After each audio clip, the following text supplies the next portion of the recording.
Chaque jour, Charles et Carole vous présentent la leçon de l'école du sabbat.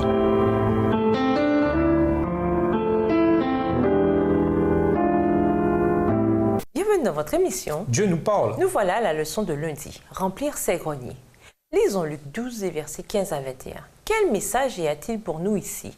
Comment ce principe peut-il s'appliquer à quelqu'un qui n'est pas nécessairement riche? Luc 12, versets 15 à 21. Puis il leur dit, gardez-vous avec soin de toute avarice, car la vie d'un homme ne dépend pas de ses biens, fût-il dans l'abondance.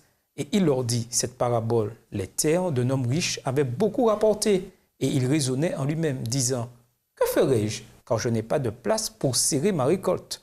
Voici, dit-il, ce que je ferai. J'abattrai mes greniers, j'en bâtirai de plus grands, j'y amasserai toute ma récolte et tous mes biens. Et je dirai à mon âme, tu as beaucoup de biens en réserve pour plusieurs années. Repose-toi, mange, bois et réjouis-toi.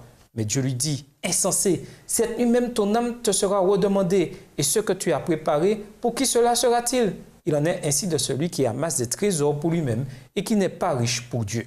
Que l'on soit riche ou pauvre, notre désir de posséder des choses amène notre esprit hors de ce qui compte vraiment. Et cela nous conduit à se concentrer sur ce qui est seulement temporel et éphémère, et certainement ce qui ne mérite pas la perte de la vie éternelle. Nous pourrions sans doute ne jamais nous incliner devant une statue littérale d'or ou d'argent pour l'adorer aujourd'hui.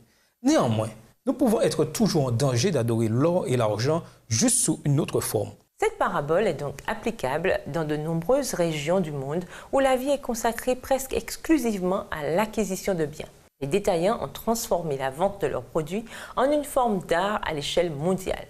Toute leur stratégie marketing consiste à nous faire penser que nous ne pouvons être heureux ou satisfaits à moins que nous possédions ce qu'ils vendent. Une entreprise très réussie crée un produit, nous fait penser que nous en avions besoin et ensuite elle nous le vend. Et la vérité est que cela marche. Même les chrétiens, dont l'espérance n'est pas de ce monde, ne sont pas épargnés de cette illusion. Lisons Deutéronome 8, versets 10 à 14. Comment tout membre d'Église peut-il être en danger de la menace rapportée ici? Deutéronome 8, les versets 10 à 14. Lorsque tu mangeras et te rassasieras, tu béniras l'Éternel ton Dieu pour le bon pays qu'il t'a donné.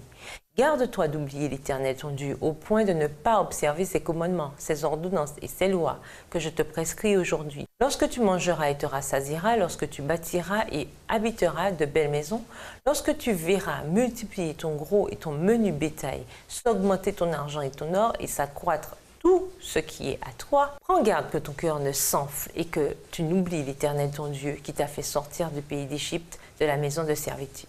Quels exemples pouvez-vous trouver, soit dans la Bible ou dans notre monde aujourd'hui, où l'accumulation de la richesse et des biens matériels a augmenté la spiritualité de la personne, l'amour pour Dieu et le désir des choses célestes et spirituelles?